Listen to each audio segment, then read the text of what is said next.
Marriage was something I was gonna do since I was a very little girl. I missed what I needed to require. And I did not want accountability. I wanted that fairy tale. Do I really want to keep dealing with this?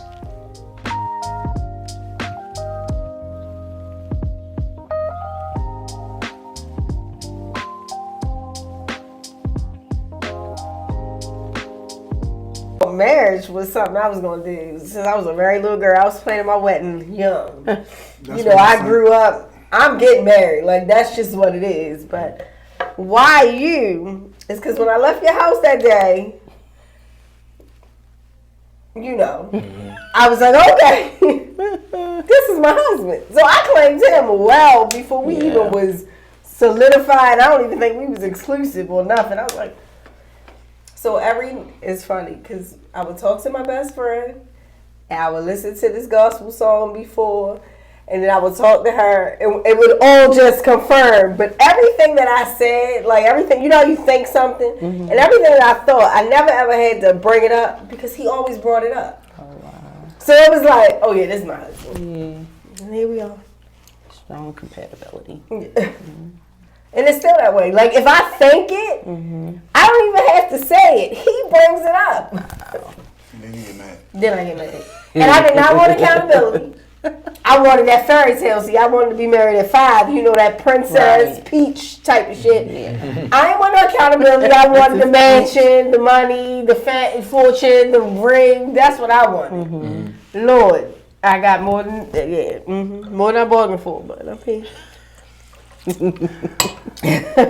Why marriage? I think that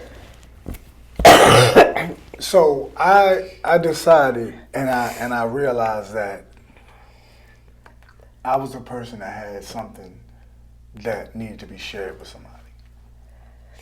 Right? And I figured that out pretty early in my life. It's something in me that needs to be shared, right? And in making a decision to share, you talked about it last time, right? When you make a decision and not allow God's timing to play out, things don't always work out, right? Yeah. And so I think, and I'll say it like that. And so, political. Yeah, definitely. And so that's I'm gonna do that today. That's cool. And so as we kind of move and look at why Ebony, I had gotten to a place where I was perfectly fine with being single. Again, we talked about trauma last time. The trauma of failure, because failure is trauma, no matter what, right? The trauma of failure and being at a place where I knew early who I was and what I had to offer, right? But I missed something with that. I missed what I needed to require. I missed that part. Because I was, how people say, I'm a giver.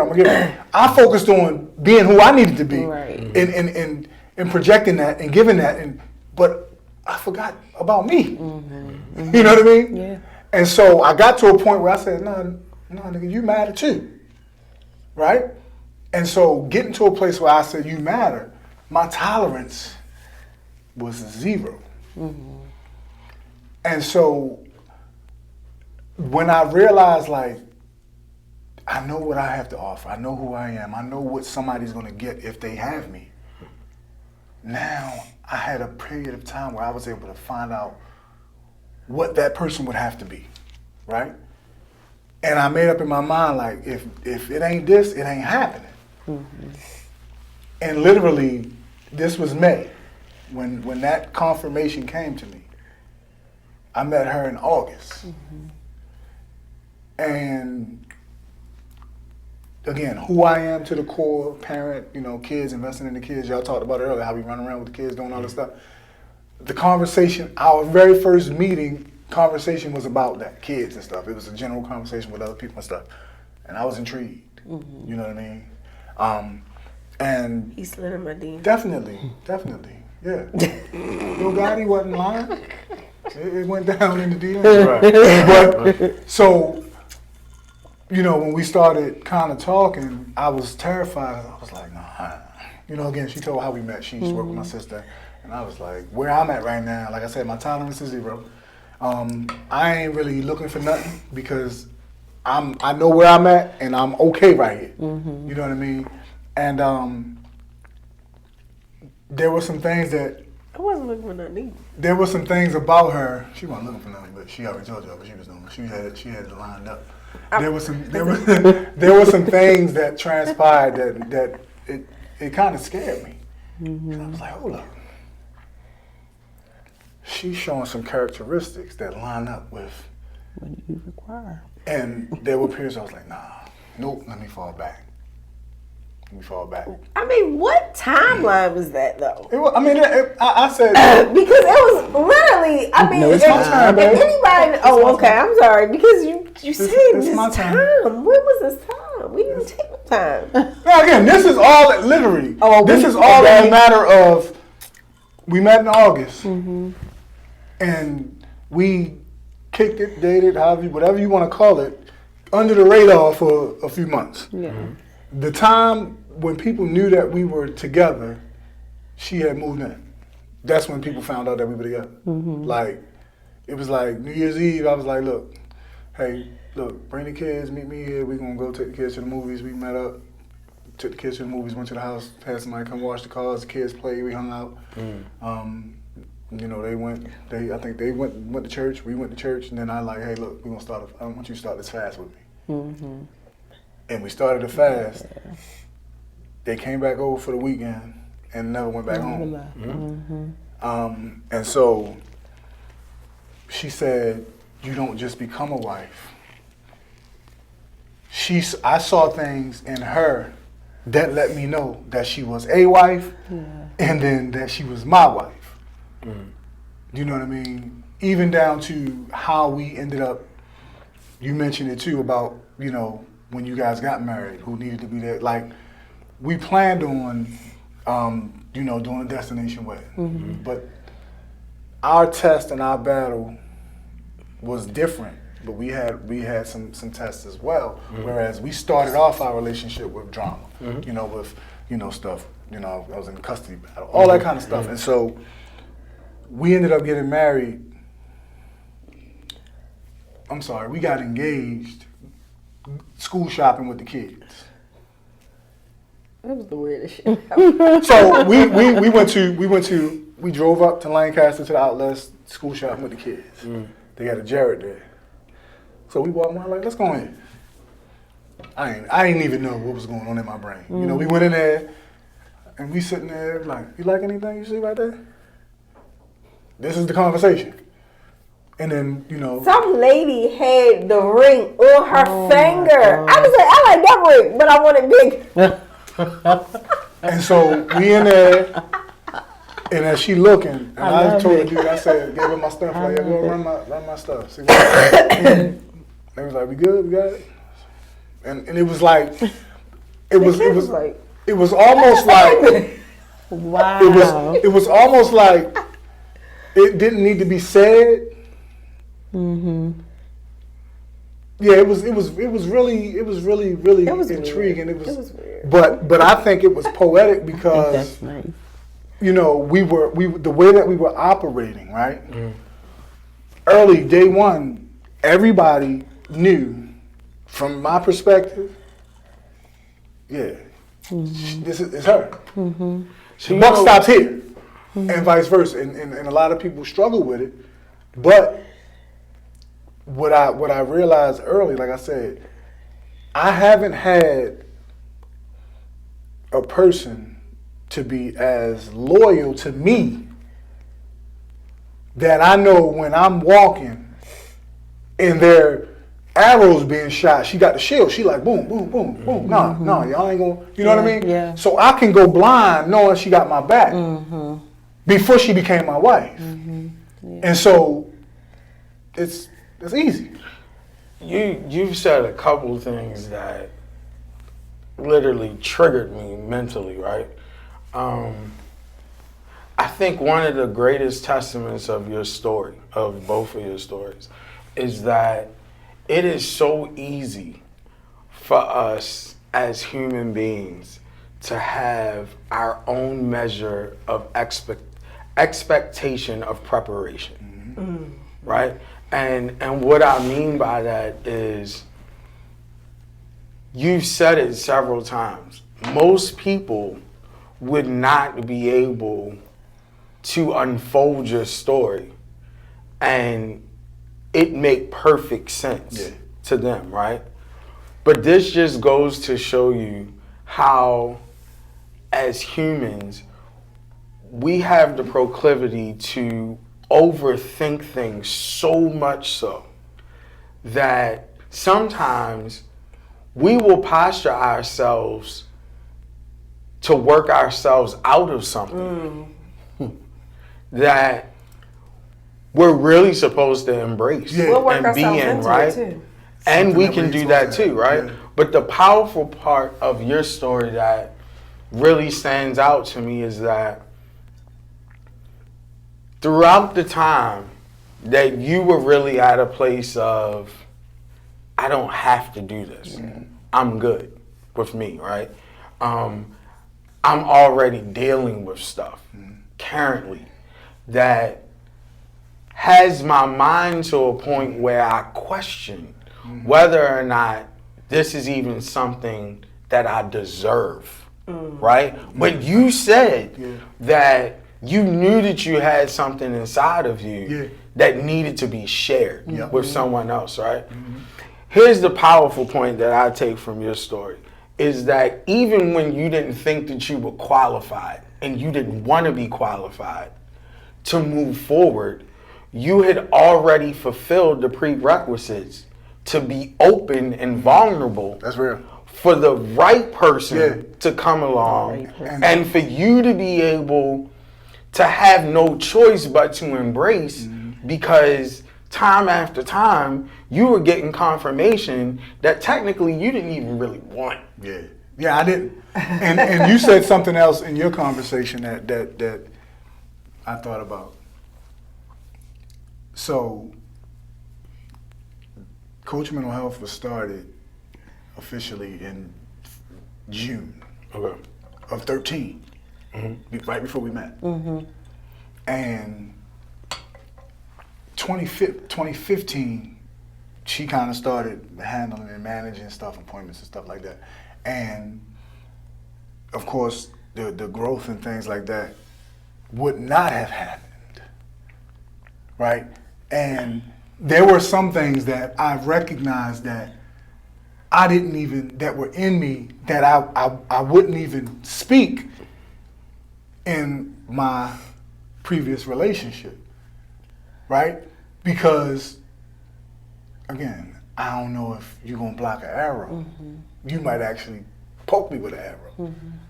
But being at a place where something that I had been doing or been birthing or been kind of working on for so long has grown only because I'm partnered with the right person.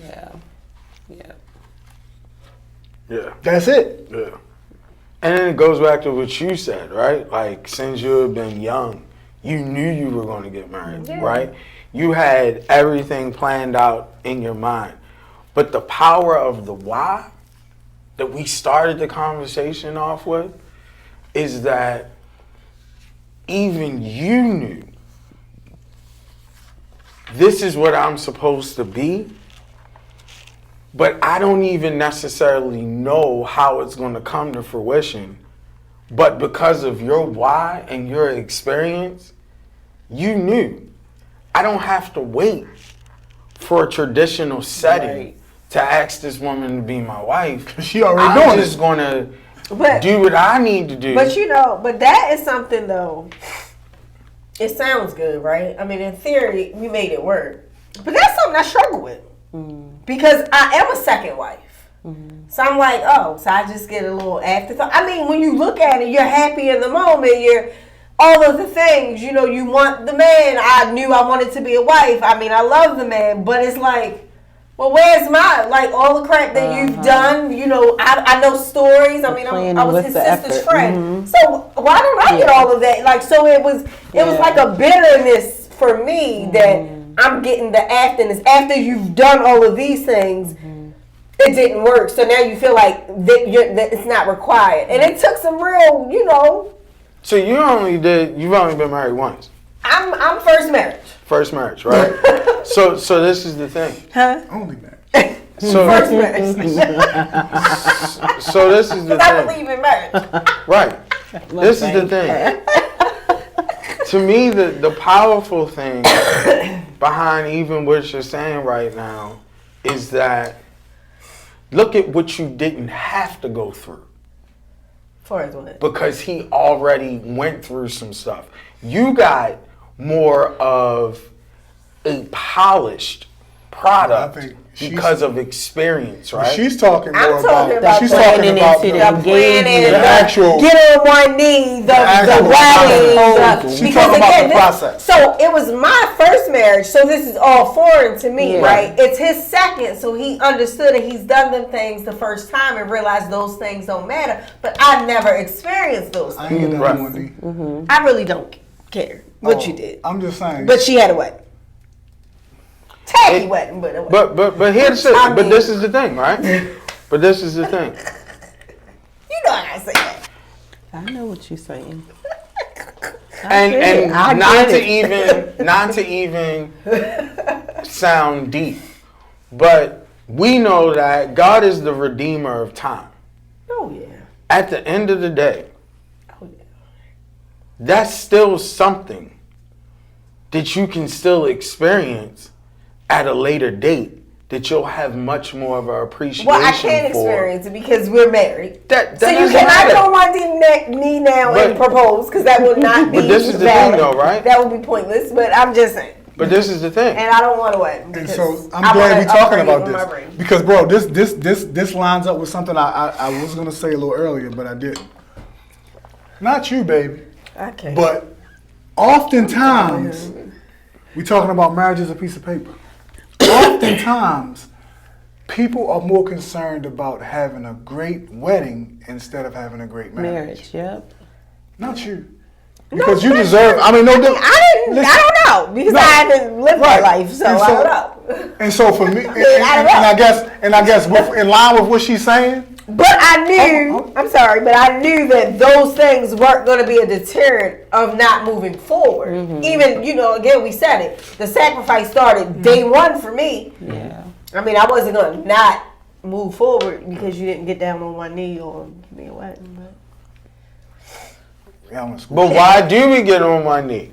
I mean, these are real conversations that we need to have, right? So, because all of that stuff is built out of tradition.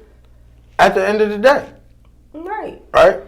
And we were not traditional, and we are not traditional. Is traditional, babe. I mean, and you rolling your eyes, and you got that roll treatment. my eyes. I just turn my head down. But is that not tradition?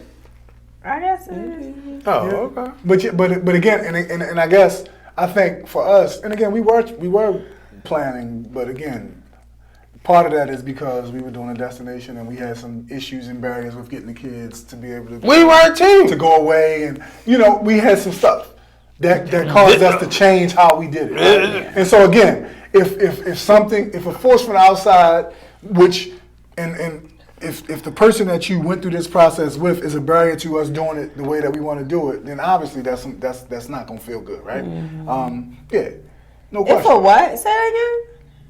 If the person that, I had a wedding with my ex. Oh yeah, and she was a barrier to us. Yeah, doing things the way you wanted to. I definitely get I'm that. just going straight. Yeah. Okay, I just wanted to make sure I heard you correctly. Yeah. We on 10 years, baby. But what was supposed to happen? This year 10 right here, though. Right. No, what was supposed to happen ultimately happened. It did. But again, there's a difference between a first marriage and a second marriage. If anybody to tell you anything different is fucking lying to you. There is a difference because as a second marriage, you are walking in the shadow of the first marriage. For family, for friends, everything that you are and everything that you try to be is mirrored. Good or bad, whatever it is. I'm not saying it is all negative, but it just is what it is. For God's sake, I was called his ex-wife after we'd have been married for some time, for some good time, by somebody that should have never fucked it up. But and so again, that's why that's why she's spoiled. And she's the only person in that boat, you know, in this conversation. And I'm usually, honestly, to be real, I sit in that seat, honestly, with all of our peers who have been married. Mostly, all of our peers are in their first marriage. So nobody understands what it is. And you know, you think when you say you're living in somebody's shadow that is a negative thing, and it can be, but it's just what it is. It's just what it is. You've created this structure, and people have seen it, and now that has gone, and now you're being compared to what was built at first. No doubt. That's the whole concept of second marriage. And with that, oh my God, no. It lines right up with some of those reasons why people don't get married. I was about to say that. Because it requires a level of security and vulnerability to be able to do that. Like, that's, you know, not that I have guilt, but I understand what it was, because real talk, if that was my training, because I'm talking about you, because had I not gone through that, some of the perspective and some of the things that I know and understand, like when we talked about in the trauma last time, we talked about how the things that grew me up, like. That's true. But I believe when you with your person, and this is what I was saying about that equally yoked, and when you meet the person and you marry the person that you're supposed to marry, God has already prepared y'all for what y'all going through. He already know what. So when you're with your person, you don't need preparation. What you need is just your person. And if God is your faith, he gonna see y'all through. Because once you got your person, you can face anything. You don't need preparation. But you had it, and you are my person, so I guess you extra perfect. For the subject on the socials, I wanted to initially talk about something that came up online the other day, where a young lady somebody reached out to a girl and asked her what she wanted for lunch. And she was like, a salad, so he sent her $15. She sent it back, like, no, that ain't enough. Some people were talking about that, but that ain't what I want to talk about. So something popped up today. This ain't really trending, but one of the kids that used to play ball with my son, his mom is an attorney, and she posted on TikTok. I sent it to y'all. She talking about you know, divorce and things like that, but people actually are starting to do cohabitation agreements.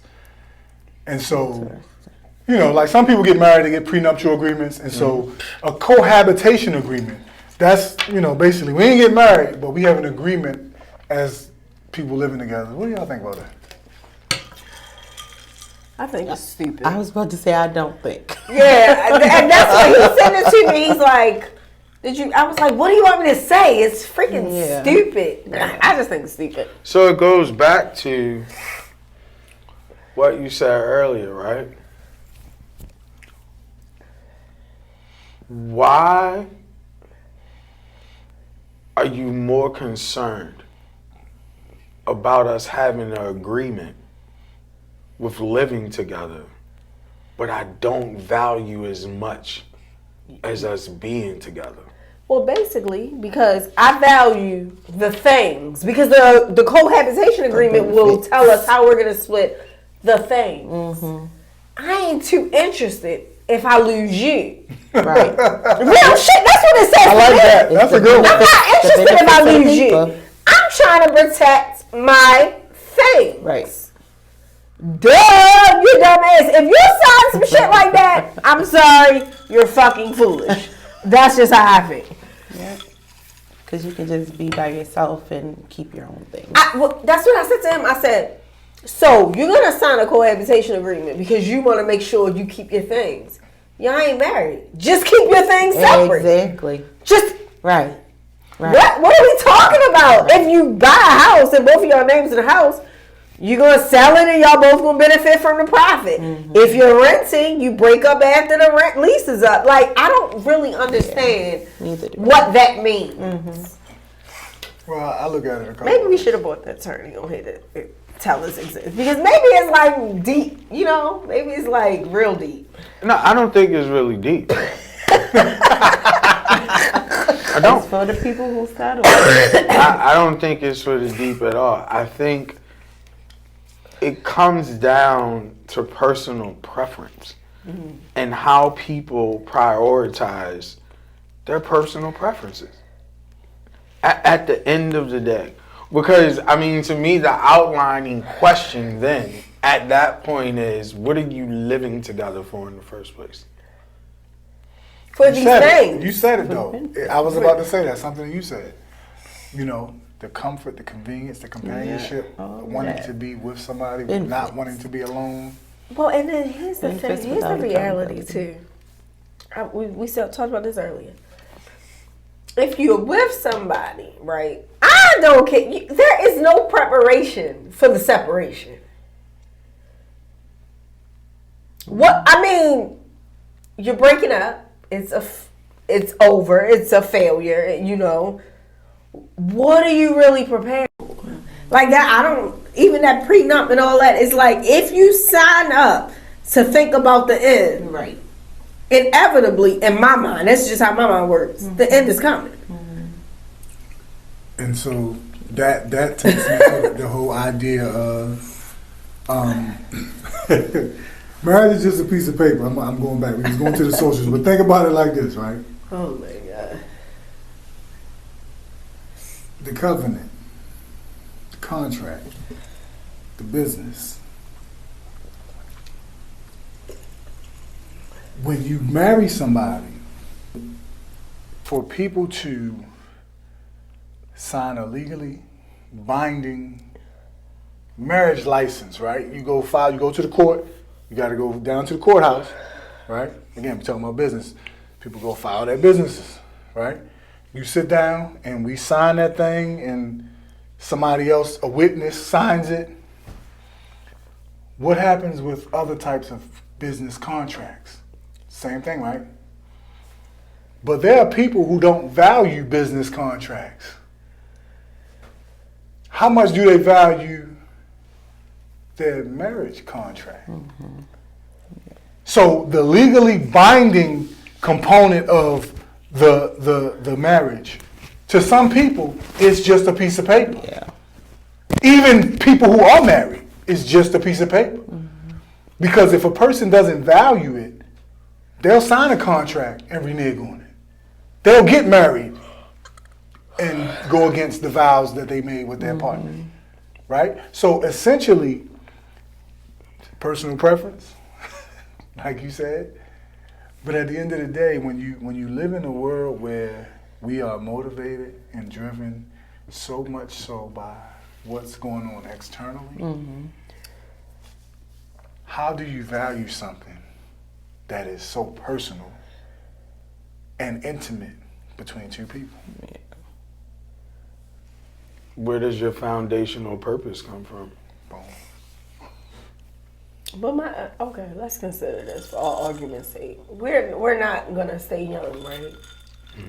What happens to you when you just out here by yourself and you get sick? Well, I'm glad you said that. Like, what are we talking about? Like, that is the whole concept of. And so I'm glad you said that because there's something that I missed. This whole And you don't even gotta conversation. get sick by being old. No. Like, something can happen like today. This entire conversation, two things.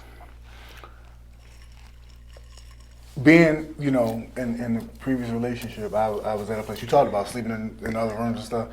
I was like, the basement. You know what I mean? Like, yeah. But just that thought came to mind one day, like, hold up. for one, my kids would be better off seeing a functional situation apart than dysfunction together. Two, that's who I got to depend on if something happened to me. Wow. Yeah, I ain't doing this. You know what I mean? Because people that say marriage is just a piece of paper, people who feel like they want to, all these things, the social norms, the personal freedom. Mm-hmm. Yeah, be free. Mm-hmm. But who gonna be free? Because I feel like if something happened to me, she'll try to lift me up and get me somewhere. She ain't gonna be able to do it. She gonna need some help. Right. But that personal freedom that you're seeking, when you're 67 and you need some help and something happened, then what? Mm-hmm. Then what? And so for me, that's part of my thing. Like, you know, again, there are certain things, like I said, I got something that I bring that I want to share, that I know I need to share. But I also need somebody, like I said, that's going to have a shield on my back to protect me, right? But what happens when my body starts breaking down and I ain't, you know, big and strong, you know, and then revert back to infancy, and I need somebody to take care of me? Yeah. Yeah, I'm gonna need somebody that I can trust that's gonna do that. Yeah. When she don't like me no more, I need her to still love me. Right. You know what I mean? Yeah. And that's the part people live for now. Mm-hmm. People living for now. You know, I'm living for 37. I'm living for I'm living for 77, right. 87. Yeah. That's what I'm thinking about. Where does the attraction start? And where does it end? Right? So at the end of the day, if I'm not a daily mental requirement of you, that's dope. Then I stand on the foundation of emotion. Mm-hmm.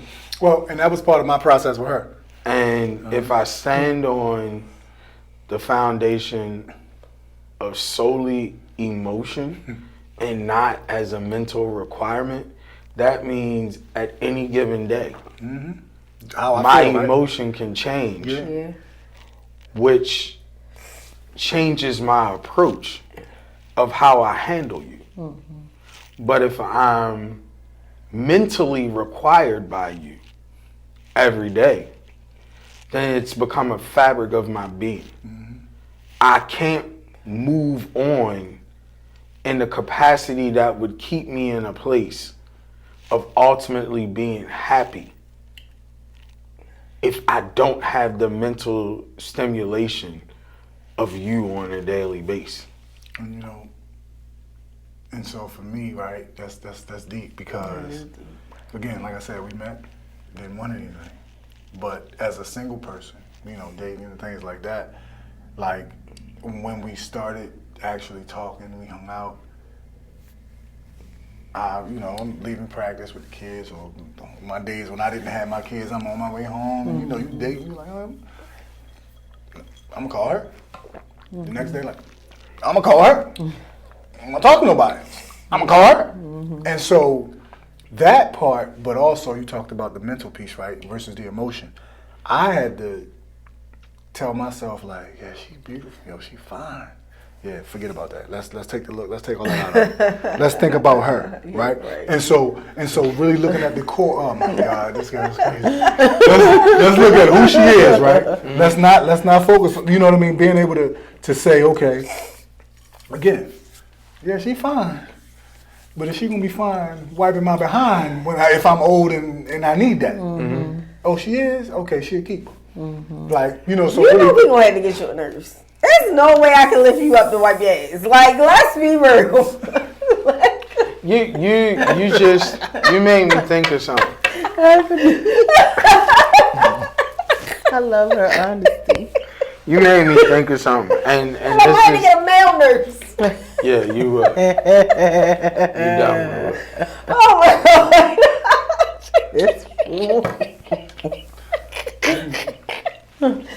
Oh my God, I hope you cut that out.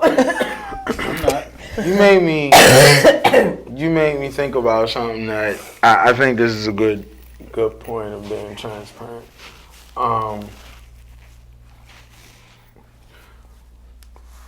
I think one of the greatest testaments of really understanding whether or not the person that you've committed yourself to for the rest of your life, is it a mental requirement versus an emotional acceptance, is... We gotta put that on the meme. When my wife's not feeling well, right? And the way that my mind is kind of wired, my thoughts can go all over the place sometimes, right? So look, she's even saying, "Oh my gosh," right? Because she doesn't know what I'm gonna say, right? But one thing that disagreements will bring to the table, right, is that in the moment, most of the time, we just want to be right, you know, in the moment, right? We may not process right in the moment, but we'll eventually process everything that was said and done, right? But you know how sometimes you may reach a point where you're like, do I really want to keep dealing with this? Right? Transparent mode. I'm going somewhere. I'm just looking. So, you know, sometimes your mind will start to wander to a point where could a change of scenery be necessary, right? Emotionalism in the moment. Man, have you ever had this place where that other side of the bed was empty after a disagreement, or, you know, it could be some type of tension? And it's just you laying in the bed. Kids may be in there, may not be in there. But what I have now learned to always recenter me when I find myself in those moments is I had a quick flash one day to say, if this is really what you want, I can make your present circumstance your permanent situation. And then I start to think like, ooh, I don't want no parts of that. I don't want no parts of that. And not only do I not want any parts of that, it redefines, really, Yeah. this is a mental requirement for me every day. Yeah. That's work. And even in my most upset moments, I now really have to embrace and accept the reality that, if she out, It's not a good look. it's not a good look, Yeah, man, I'm with you. and I'm in trouble. Yeah.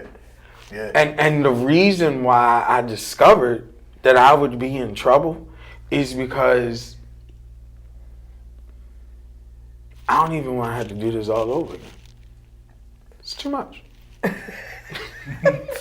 And I want to know what me not feeling well had to do with that. Because, again, my mind wanders, right? Mm-hmm. So I'll go to the extreme.